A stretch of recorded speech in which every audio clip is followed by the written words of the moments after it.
আসসালামু আলাইকুম viewers, Asmina cooking channel আরও একটি নতুন রেসিপি আজকে তৈরি করবে। তার রেসিপিটি হচ্ছে আজকে ব্রেড দিয়ে আমি কিভাবে গোলাপ জামুন মিষ্টি তৈরি হয় সেটি দেখাবো। আমি এখানে 1 প্যাকেট ব্রেড নিয়েছি। তার আগে আমি মিষ্টি সিরাটা তৈরি করে নেব। 1 বাটি চিনি নিয়েছি, 2 বাটি জল দিয়ে দেবো এবং 2টো এলাচ থেতো করে দিয়ে দেবো সেন্টটা ভালো আসার জন্য। এবারে জলটা দিয়ে মিষ্টি সিরাটা একটু ফুটিয়ে নিলেই তৈরি হয়ে যায়, বেশি ঘনত্ব বা গাঢ় করতে হয় না। তো দেখুন আমার মিষ্টি সিরাটা তৈরি হয়ে গিয়েছে কত সহজভাবে। এবারে আমি একটা কাঁচির সাহায্যে চারিদিক থেকে ব্রেডের ধারগুলো কেটে নেব। আপনারা চাইলে ছুরি দিয়েও করতে পারেন। তো এইভাবে কেটে নেওয়ার পর ব্রেডগুলো হাত দিয়ে ছিঁড়ে নেব। ছিঁড়ে নিলে তাড়াতাড়ি ব্রেডগুলো মাখতে সুবিধা হবে। তো এভাবে কুচি কুচি যত ছোট পারবেন ছিঁড়ে নেবেন।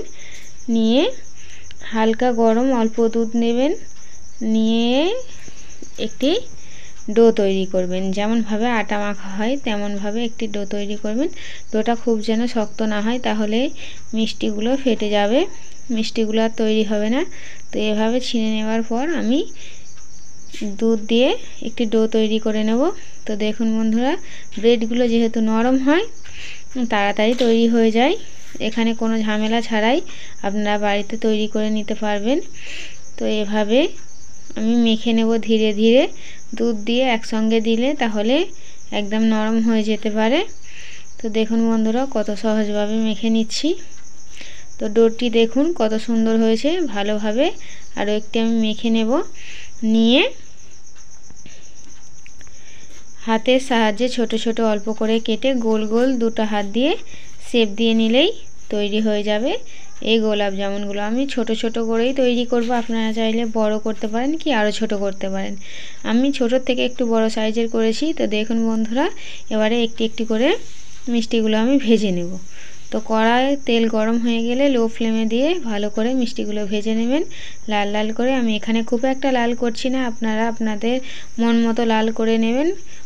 কালারটি যদি একটু ডিপ লাল করতে চান করে নেবেন। তো দেখুন বন্ধুরা, এবারে মিষ্টি সেরাই আমি গোলাপ জামুনগুলো দিয়ে দেব। দেওয়ার পর 2 থেকে 3 ঘন্টা ঢাকা দিয়ে রেখে দেবো। দিলেই মিষ্টির রসগুলো টেনে নেবে ভালোভাবে। টেনে নিলেই আমার গোলাপ জামুন তৈরি হয়ে যাবে। যেহেতু আমি কালারটা খুব গাঢ় করিনি তার জন্য এরকম লাগছে বন্ধুরা। মিষ্টিগুলো দেখতে অত্যন্ত ভালো হয়েছে, কতটা সুন্দর সফট হয়েছে দেখুন। বাড়িতে অবশ্যই আপনারা এই রেসিপিটি ট্রাই করে দেখবেন, অবশ্যই ভালো হবে। তো বন্ধুরা, আপনাদের যদি এই ভিডিওটি ভালো লেগে থাকে লাইক কমেন্ট শেয়ার এবং অবশ্যই করে সাবস্ক্রাইব করে আমার চ্যানেলটির পাশে থাকবেন। তো ধন্যবাদ বন্ধুরা ভিডিওটি এতক্ষণ দেখার জন্য।